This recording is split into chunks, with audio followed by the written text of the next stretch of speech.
너희는 그 은혜에 의하여 믿음으로 말미암아 구원을 받았으니 이것은 너희에게서 난 것이 아니요 하나님의 선물이라. 행위에서 난 것이 아니니 이는 누구든지 자랑하지 못하게 합니다. 아멘. 우리가 어렸을 때 들었던 우리 전래 동화 중에 해와 달이 된 오누이라는 전래 동화가 있습니다. 그 내용을 보면 이제 엄마가 떡 팔러 장에 가셨다가 돌아오는 길에 호랑이에게 해를 당하고 그 호랑이가 이제 자녀들까지 해치려고 그 집을 방문하죠. 그래서 뭐 여러 가지 뭐 손을 뭐 집어넣고 뭐 여러 가지 뭐 목소리가 왜 쉬냐 뭐 이런 얘기들 다 자세하게 할 필요는 없고, 어쨌든 그 오누이가 이제 엄마로 호랑이가 위장을 했지만 호랑이인 걸 알고 도망하죠. 빗물로 도망을 해서 나무로 올라갑니다. 그런데 이제 호랑이도 그 나무로 올라가려고 하는데 잘 못 올라서 어떻게 올라가느냐 그랬더니 이제 오빠가 좀 침착하게 손에다 참기름을 바르고 올라가면 된다. 그래가지고 호랑이가 부엌에 가서 참기름을 바르라고 하는데 안 올라가시니까 동생이 그만, 여동생이 그만 실수를 하죠. 바보, 도끼로 찍어서 거기를 탁탁탁 짚고 올라오면 되는데 하는 실수를 합니다. 그래서 호랑이가 그 말대로 도끼로 하나하나 찍어가면서 나무로 올라가죠. 그때 이 오누이는 호랑이한테 잡아 먹히게 돼서 어떻게 합니까? 간절히 기도하죠. 하늘에. 그랬더니 하늘에서 동아줄이 하나 쭉 내려와서 그것을 잡고 올라가죠. 호랑이가 그 모습을 보고 너무 약올라서 자기도 동아줄을 내려달라고 또 기도합니다. 그래서 이제 동아줄이 내려오는데 어떻게 됩니까? 썩은 동아줄이 내려와서 호랑이가 떨어져 죽죠. 전래 동화를 기억하실 것입니다. 근데 이 전래 동화를 우리가 좀 깊이 있게 이해하려면 당시 우리 선조들의 삶을 좀 깊이 이해해 볼 필요가 있습니다. 무엇이냐면 호랑이라고 하는 존재는 오늘날은 이제 그런 의미가 없지만 동물원에 가서나 보는 그런 구경거리에 불과하지만 당시 호랑이는 인간의 힘으로는 어찌할 수 없는 천재지변과 같은 일이었죠. 뭐 이렇게 인가가 많은 곳에는 그렇게 자주 내려오진 않았지만 이제 당시 이제 조선 전기만 하더라도 그 총이 없었고 활이나 칼, 창 이 정도만 있었기 때문에 호랑이가 습격해 오면 막을 방법이 없었습니다. 아무리 많은 군사라고 할지라도 호랑이를 잡을 방도는 거의 없었다고 할 수 있습니다. 그렇다고 한다면 그렇게 많은 인가가 있지 않은 산골 마을에 사는 사람들에게 호랑이는 그야말로 불가항력적인 어떤 위협이었겠죠. 그래서 실제로 호랑이가 마을로 들어와서 사람들을 해하는 경우가 종종 있었습니다. 조선왕조실록 같은 데에도 아마 기록이 남아있을 것입니다. 거기에다가 아이가 더 호랑이에게 취약하겠죠. 그래서 아이를 물어가는 경우도 간혹 있었다라고 합니다. 호환이라고 하죠. 그래서 호환. 그래서 우리가 비디오 보기 전에 한 10년 전에 호환 마마보다 두려운 나쁜 비디오 이렇게 경고하고 그러지 않았습니까? 정부에서. 그러니까 호환 마마는 이제 전염병이고 호환. 근데 당시 조선시대 사람들에게는 그만큼 호환이 실제적이고 아주 큰 그런 위협이었다는 걸 알 수가 있죠. 그런 배경 하에서 이 회와 달이 된 오누이라고 하는 이 전래 동화를 들여다보면 그 호랑이에게 자식을 잃은 그 부모들의 그 애끓는 마음이 담겨져 있죠.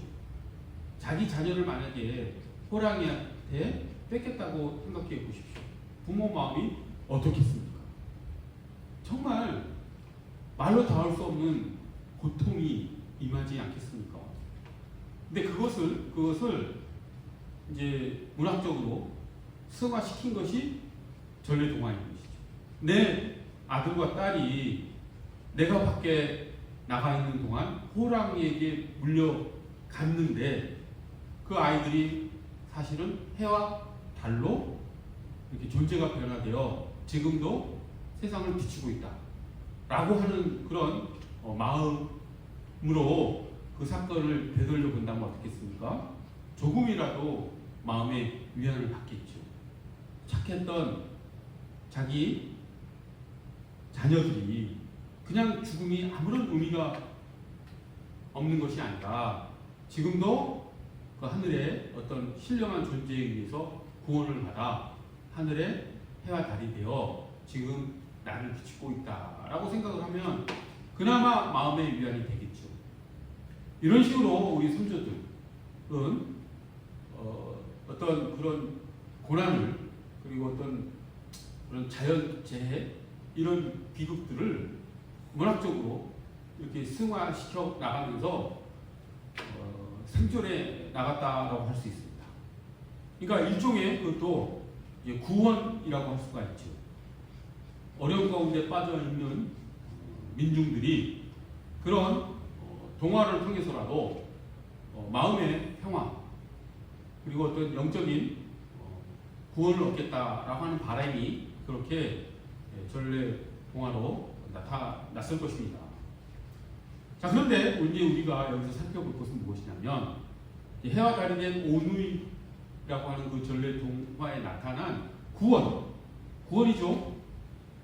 그 어려운 가운데 살았던 민중들이 그 어려움에서 구출되고자 하는 거기에서 해방되고자 하는 그 마음이 그것이 동화로 나타났기 때문에 그것이 어떤 구원 드라마라고 할 수 있습니다.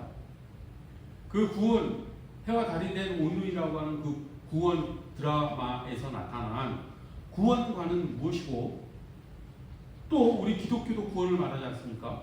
기독교에서 나타난 또 구원의 의미는 무엇인가?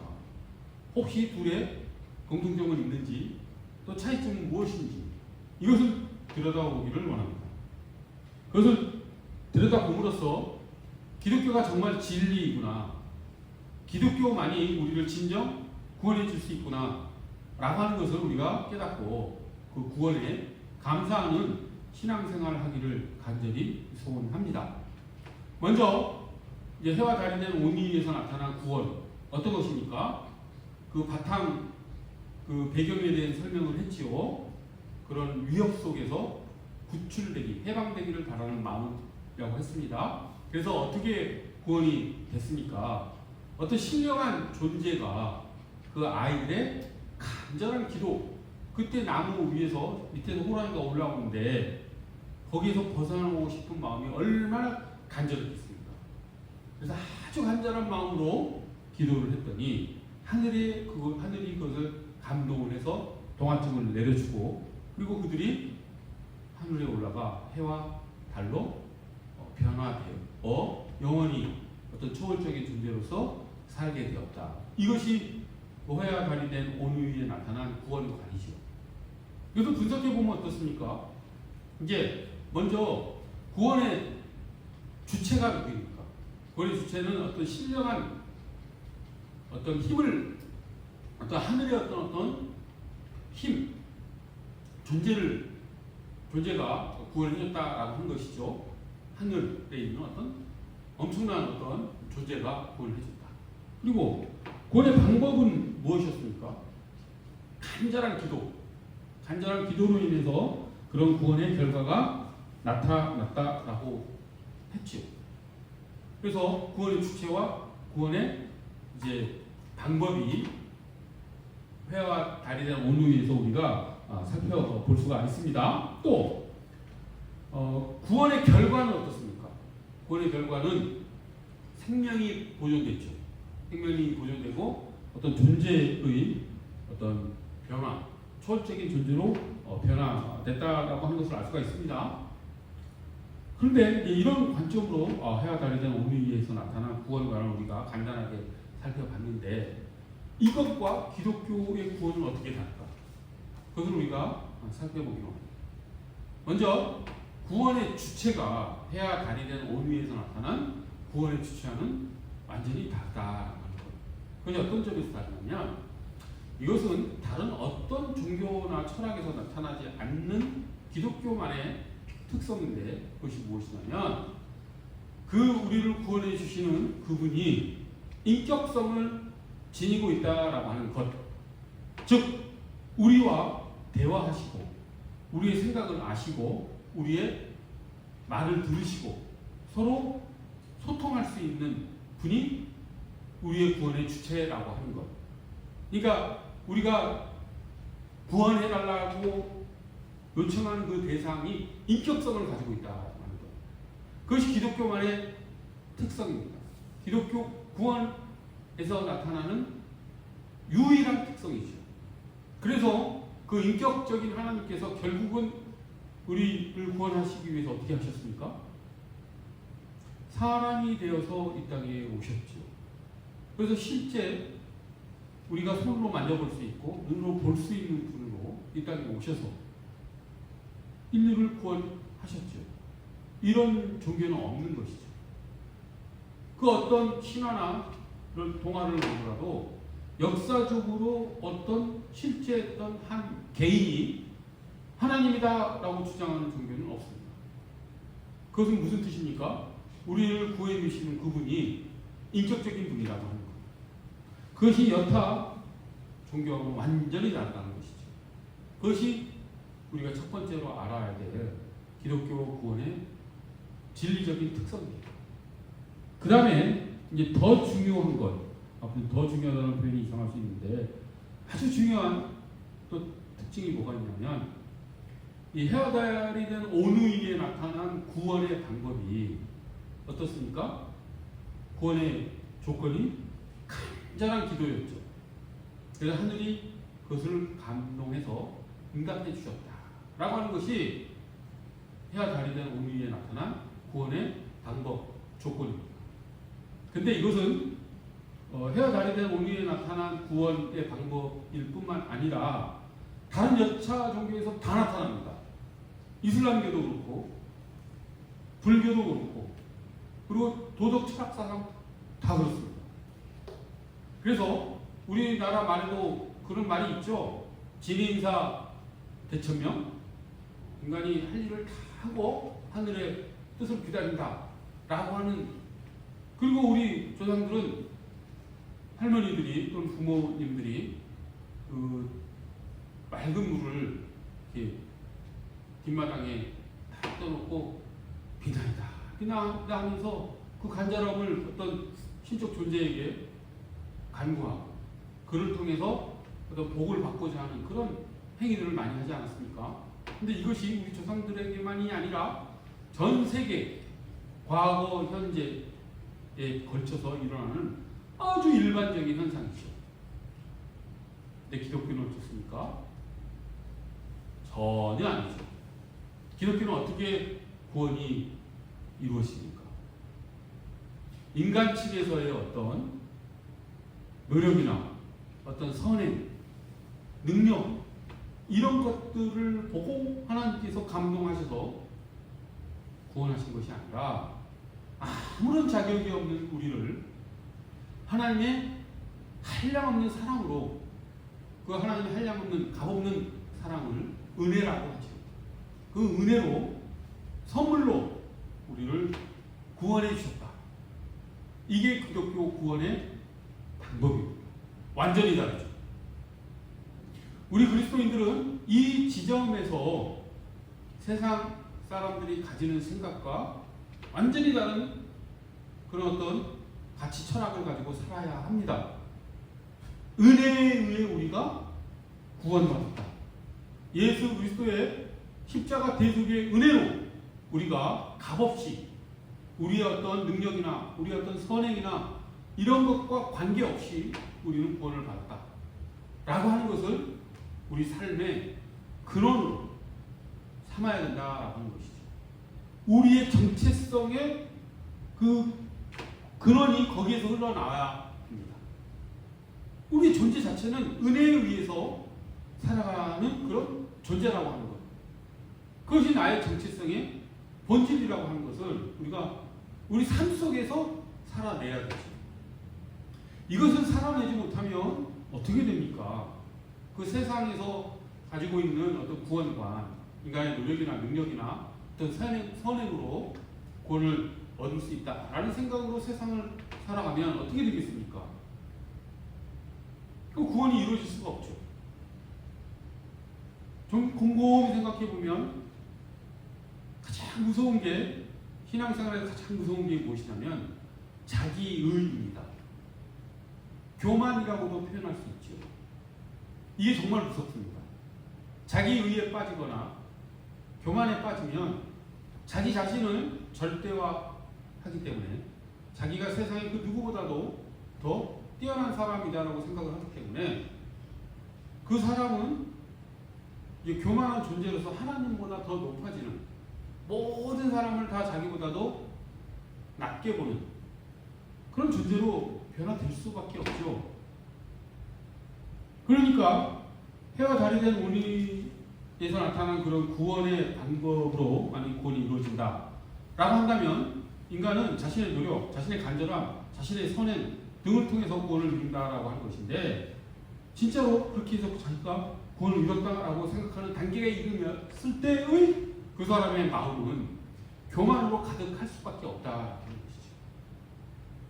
그렇기 때문에 그 사람은 구원을 받지 못합니다. 절대로 구원을 받지 못합니다. 이것은 인간의 심리를 조금만 통찰해 보면은 인정할 수 있을 것입니다. 그거는 현대 심리학자들도 동의할 것입니다. 그렇게 해서는 구원이 불가능하죠. 오히려 더 고집불통의 사람으로 존재가 바뀔 수밖에 없죠. 그리고 생각해 보십시오. 우리가 우리 자신을 바라볼 때 우리 자신이 어떻습니까? 부족하고 연약하다는 걸 인정하지 할 수밖에 없는 그런 존재이지 않습니까? 그런데 스스로가 스스로의 노력으로, 스스로의 능력으로 구원을 이루겠다? 이게 논리 모순이죠. 말이 됩니까? 이제 구원을 받는다는 게 자신의 연약함에서, 자신이 어떤 위협 속에서 자신이 구출된다는 건데, 그렇게 구출이 필요한 이유는 자기의 연약함 때문이지 않습니까? 그런데 그 연약함에서 벗어나기 위해서 자기가 어떤 능력을 가지고 연약함 속에 있던 자신을 구원해낸다? 말이 안 되죠. 마치 넘어진 사람이 자기 머리끄댕이를 잡고 자기를 일으키려고 하는 그런 모습이 상상될 수 있죠. 그래서 스스로의 힘으로 구원을 한다라고 하는 것은 논리 철학적으로도 말이 안 됩니다. 그래서 구원이라고 하는 단어를 사용해서 진짜 구원을 받는다라고 하는 것을 쫓아가다 보면, 결국 그것은 나와 같은 연약한 존재가 아니라 온전하신 어떤 분에 의해서 우리는 구원을 받을 수밖에 없구나 라고 하는 것을 인정할 수밖에 없죠. 그리고 그분이 하나님이다.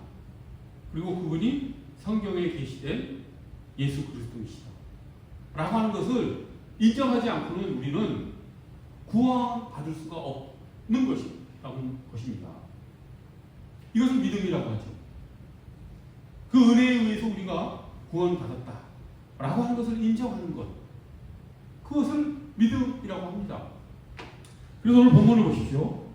너희는 그 은혜에 의하여 믿음으로 말미암아 구원을 받았으니, 이렇게 돼요. 이게 구원의 구원에서 가장 중요한 것입니다. 이것이, 이렇게 우리가 구원받았다는 것을 우리가 우리 삶의 존재의 근원, 본질로 알고 살아가야 됩니다. 그것을 우리 정체성의 근거로 삼아야 된다는 것이죠. 그리고 계속해서 보십시오. 보면은 이것은 너희에게서 난 것이 아니다. 하나님의 선물이다. 행위에서 난 것이 아니다. 왜 행위에서 난 것이 아니다라는 것을 강조합니까? 그 뒤에 나오죠. 누구든지 자랑하지 못하게 하려 합니다. 자랑이 무엇입니까? 교만이지 않습니까? 자기의이지 않습니까? 인간의 자기의는 무시무시합니다. 자기의에 빠진 사람은 그 어떤 일도 할 수 있습니다. 차라리 세상적인 악을 가지고 죄를 짓는 사람은 차라리 작은 죄를 지은 것이라 할 수 있을 정도로 자기 의에 빠져 대의를 가진, 자기가 옳다라는 생각을 가지고 죄를 짓는 사람은 무시무시합니다. 그런 사람들이 저지른 죄는 온 인류에게 엄청난 피해를 입히는 그런 죄를 저지르죠. 그런 사람들 조금만 생각해 보십시오. 자기가 옳다라는 생각, 그 옳음에 의해서 내가 세상을 더 좋은 세상으로 만들겠다는 생각으로 저지르는 죄, 그게 자기 위에 엄청난 결과라고 하는 것이죠. 제가 하나하나 사례를 들지 않더라도 다 생각해 볼 수 있죠. 자기의 옳음을 바탕으로 세상을 자기가 자기 옳음에 따라 바꾸겠다라고 하는 그런 역사적 사례들, 무시무시한 일들이 벌어졌습니다. 따라서 우리가 구원을 받은 것은 하나님의 은혜에 의해서 받았다라고 하는 것을 인정하는 것은 나의 능력, 나의 선함, 나의 노력을 포기하는 것. 그리고 하나님의 능력으로, 하나님의 은혜로만 내가 구원을 받았으니 나는 오직 그 은혜에 감사로서 반응해야 되겠다라는 생각으로 자연스럽게 이루어지는 것이죠. 그래서 우리는 자연스럽게 이렇게 결론을 낼 수 있습니다.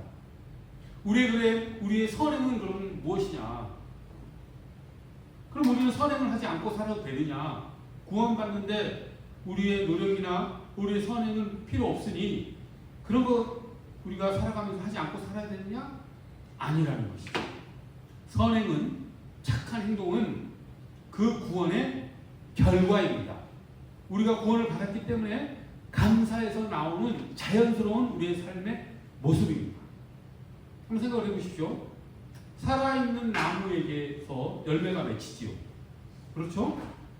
그러니까 살아있는 생명력의 결과가 열매이죠.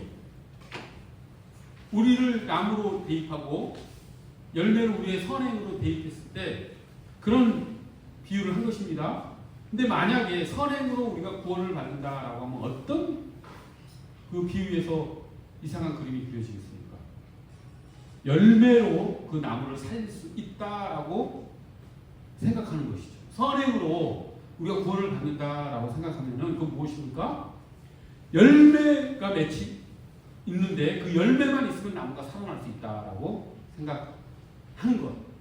그것이 우리의 노력과 선행으로 구원을 이룰 수 있다라는 생각과 똑같은 것이죠. 열매는 어떻게 해야지 맺을 수 있습니까? 나무가 살아있어야죠. 나무가 살아있으면 열매를 맺히게 되겠죠. 우리의 삶도 그런 것입니다. 우리가 하나님의 은혜에 의해서 우리가 영적으로 진정으로 살아있는 존재라고 한다면 우리는 선행이라고 하는 열매를 맺힌다라고 하는 것. 그것이 그리스도인의 삶이라고 하는 것입니다. 자, 이제 해와 달이 된 오늘에서 나타난 구원관과 기독교 구원의 이야기의 차이점을 명확히 알겠죠. 이건 우리 기독교 신앙에 있어서 너무도 중요한 것입니다. 인간의 노력과 능력과 선행으로 구원을 이룰 수 있다라는 생각, 불가능한 것입니다. 그런데 참으로 재미있는 것은 그렇게 생각하는 종교 철학이 기독교의 다라고 하는 것이죠. 기독교의 다른 종교에서는 다 그렇게 구원을 받는다고 주장을 합니다. 그러니 그 결과가 어떻겠습니까? 구원이 이루어지지 않죠. 불가능합니다. 그래서 주님께서 뭐라고 말씀하셨습니까? 나로 말미암지 않고는 하나님의 자녀가 될 수 없다. 구원을 받을 수 없다. 그렇게 얘기하신 것입니다. 나로 말미암지 않고는이라고 하는 말의 의미가 무엇입니까? 하나님의 은혜에 의하지 않고는, 하나님께서 우리를 값없이 사랑해 주시는 것 없이는 라는 뜻이죠. 그렇기 때문에 우리는 거기에 대한 유일한 반응은 감사로 인한 순종으로 우리의 삶이 바뀌는 것. 그것을 선행이라고 이야기를 합니다. 선행은 그래서 구원의 조건이 아니라 구원의 결과라고 하는 것이죠. 오늘 이 말씀 전하는 시간에 기독교 구원의 유일한 독특성, 그럼으로써 더욱 진리성을 우리가 인식할 수 있는 부분에 집중하고 그 은혜에 따른 그 구원을 우리가 말씀으로 받아 그것을 우리의 삶으로 우리가 나타내기를 간절히 원합니다. 그것이 우리 세계관의 기초가 되어야 합니다. 다시 한번 말씀드리지만 인간의 노력과 능력과 선행은 구원의 결과이지 구원의 조건이 아닙니다. 우리는 하나님의 한량없는 사랑으로 구원받은 존재입니다. 그것을 바탕으로 살아나가는 우리 모두가 되기를 간절히 소원합니다. 기도하겠습니다. 거룩하고 자비로우신 하나님 아버지, 저희는 때로는 착각하면서 살아갑니다. 우리가 뭘 잘해서, 우리가 뭘 잘나서, 우리가 하나님께 뭘 드려서 하나님께서 우리를 구원해 주신다라고 하는 그런 착각 속에서 살아갈 때가 있습니다. 하나님, 그때마다 다시 오늘 말씀을 생각하며 우리는 하나님의 은혜에 의하여 믿음으로 말미암아 구원받은 존재라는 것을 깨닫고 그것이 우리의 삶으로 나타날 수 있도록 저희를 이끌어 주시옵소서.